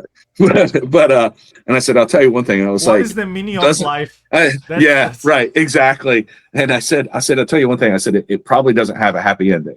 To me, if it's got a happy ending, I know you wrap stuff up and everything, but one of the things when I was reading horror in the '80s, when I was first reading it, one of the things I like to do was read interviews with horror writers, and reading about their ideas about what horror was, what it did, its history and stuff. So, at the same time I was reading it and trying to write some of my own, I was understanding it philosophically too, as a historical genre and whatever. And the idea that people go through all these things, and at the end, oh, the family hugs together, and the ghosts and the demons are exorcised, and the shark's blown up, and aliens jettisoned out into space. That's great, but now it's almost like a different genre. And horror, I feel like, not that every horror story has to end with like the end of Night of the Living Dead, but the people have to be affected. The survivors have to be haunted by what's happened. And there has to be this sort of haunting, I think, for the reader, especially after you close the book, that you're still haunted because the story didn't end necessarily with a happy ending. And so it leaves you with this feeling of unease and like, oh, it's still going on somewhere. yes. I find that very profound. And you even get that in like a movie or book like Deliverance, where people go through this horrific ordeal, and at the end there's still a haunting thing. The survivor is still wounded by this, and so they may not have been wounded to death, but it's almost worse because the survivor has to live with this. And I feel like Your Clive Barker will mind talk. is broken. Yeah, your mind is broken, and Clive Barker would talk about that. And it would be a teenager going, "Yeah, that's what art should be." If you really want to play for real, like, you shouldn't just be wrapped up in a bow at the end. It should be left sort of open ended, or like, this is just going to happen again, or that kind of thing. Yes. And yeah, and I'm not talking about just like the twist ending. Yes. Like, oh no, the killer rises up again. I'm not talking about just something so simple as a twist ending. I'm talking about something a little weightier than that, where it is just like this free floating anxiety and unease that, no, the horror is not over. That's why I liked this Argentinian movie When Evil Lurks so much, Okay. because it's really fun to see horror taking off, and I loved the feeling that as Mhm. I was watching, I said, okay, there's no coming back.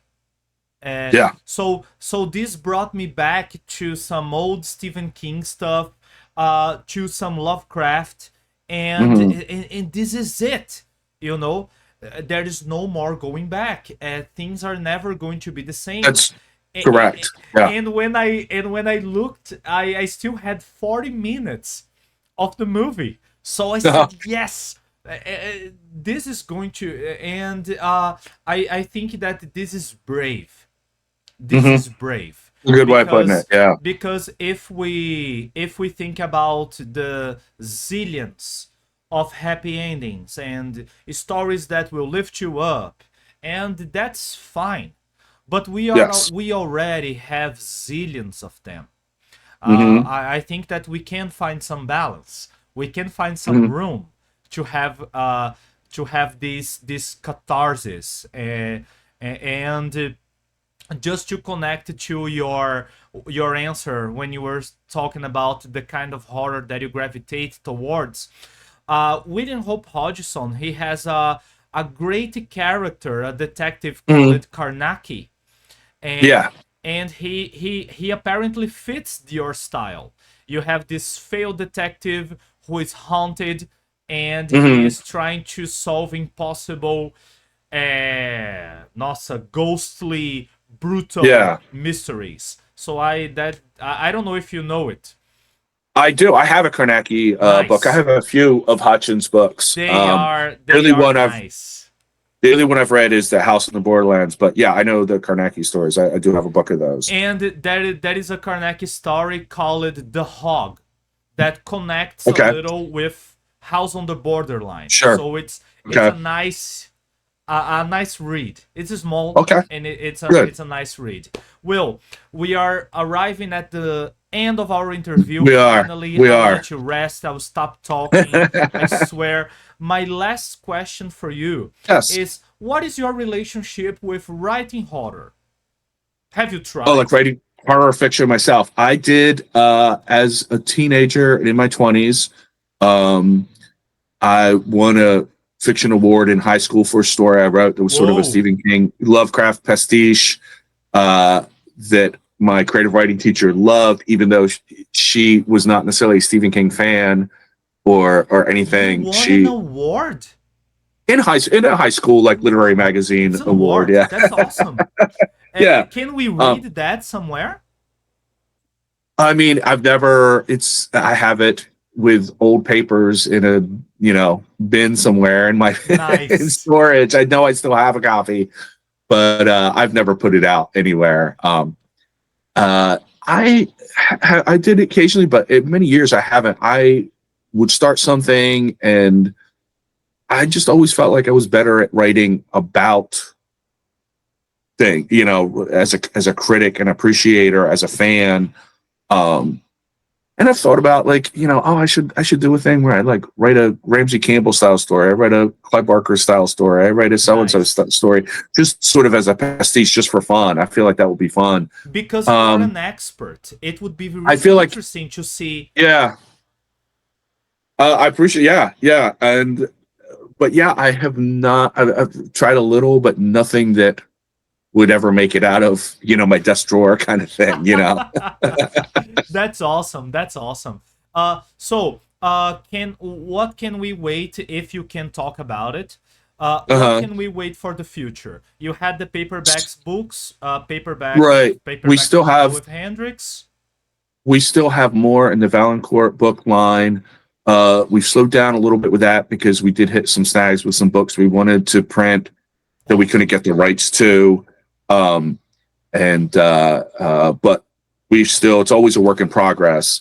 I've got some introductory pieces that I'm writing for some upcoming anthologies and reprint books with some other publishers.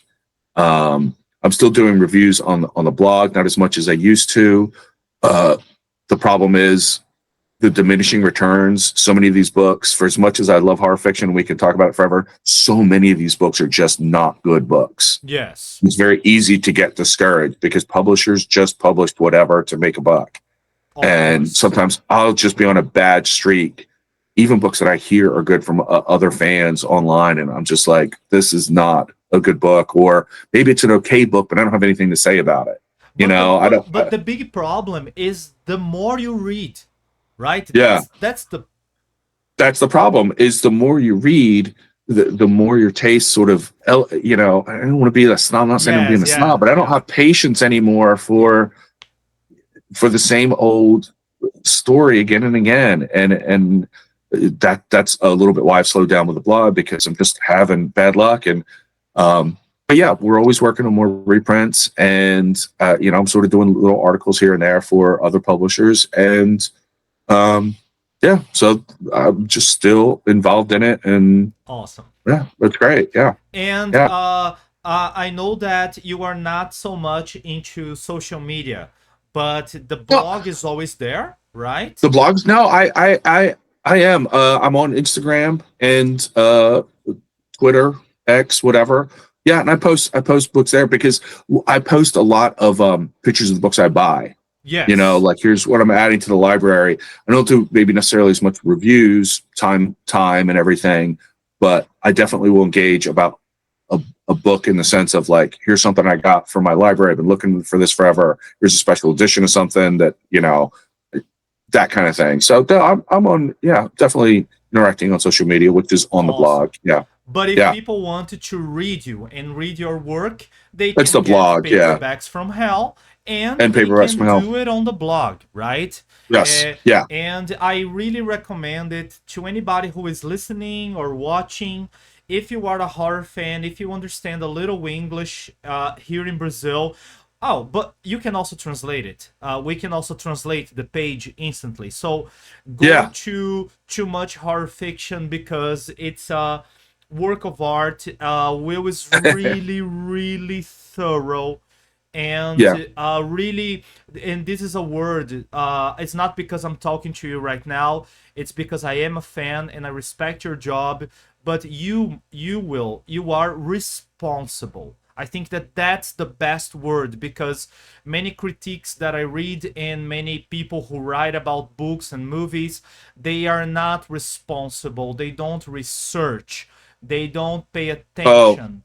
So when we read in Too Much Horror Fiction, we see the attention to details, to names, to dates, to everything that we should be careful when we are reading a review or a critique of anything. So I appreciate that. I think that It's, I, it's a job that you were made to do it. You know. I appreciate that. That's, I feel, I feel seen, as they say. Yeah. Because that's very much what I do. Because a lot of times I will read other things and go, nope, you got the wrong year. You've got the wrong cover artist. You didn't do your research. And that's not even about horror fiction. That's anything you're putting out there into the world for people to read. Yeah. You have to be responsible. You have to have these details, you know, and that's stuff I learned, you know, I guess, yeah, I've always felt that way. Like these little details matter. And I know that if I get something wrong, people will call me out on it, not in a negative way, but, Yes. and I'll be like, oh my God, and I'll change it because nobody's perfect. But one of the things is like the blog is a resource. And so I want to make sure the information is correct. Yes. Because it's going to get repeated, you know, it's going to go on. I've seen my reviews footnoted on Wikipedia and other books, on and other magazine articles. So I'm being used as reference, and I'm not an academic, you know, but I know how how it works in the academic world. Is you have to have your sources, and you need to go back and make sure they're correct and cite them in a correct way. And I want to be that for this genre that often just gets dismissed, and people aren't concerned with when the book came out or who the cover artist was. It's like, no, we should be. This stuff is important. Exactly. And we are talking about a genre who was forgotten, who was ignored, who was marginalized. And I Yes. think that if we pay the true care, if we truly care about horror, Yeah. I think that it stands out and our work Yes. becomes far more important. And Will, I always use Too Much Horror Fiction with my friends, because now we have a culture with that should be very fast, and we have TikTok, and people are consuming things that are really, really quick, and sometimes people want a guide, they want to know where to start, what book to Yeah. buy. So that's Yeah. another merit in Too Much Horror Fiction, and your work there kind of matches the word from Valancourt, because we have the paperbacks coming. So Yeah. if That's you right. want to know about The Nest, if you want to know about any other paperback, you can go there and then you can buy it, because they Right. are coming back to print. So it completes. That's right. It's a good match. Yeah. Right? That's It's right. a really good match. So, Will, thank you so much. It was. You're welcome, Fernando. This was great. Really, really, really, really pleased to meet you. Your work is amazing, and you are a really nice human being, because I am a nice human being. that's awesome. No, yeah, I actually find that a lot of people involved in horror, you included certainly, tend to be very personable and engaging and interested in other things other than horror. And I've seen this, I know a few years ago when Peter Straub died, who's just one of the horror greats. The things that were coming out about him weren't like, oh, he's this scary horror writer, but that he was such a great person. And all the people who had met him at conventions or writers, events and stuff were just like, God, he was just a great person. And there's this idea of like, horror writers are somehow weirdos or whatever. And the opposite is true. We tend to be very funny and engaging people, and get along like this, where we're instantly pals and chatting and stuff. So that's something that's funny to me, because we're the exact opposite of what the popular conception of us would be. Exactly. It's always the bad guy in black, and it's always a stereotype, right? This also happens with heavy metal fans.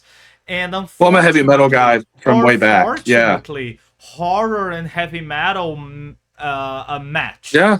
They match that's perfectly, right? So that's right. But we are good guys, and I'm really happy about this interview, about talking to you, and I hope we can do this more times, right? Thank you so much. Yeah, thank you. All right. Had a great time. See you, Will. Have Bye-bye. a great week. Bye-bye. Until next time.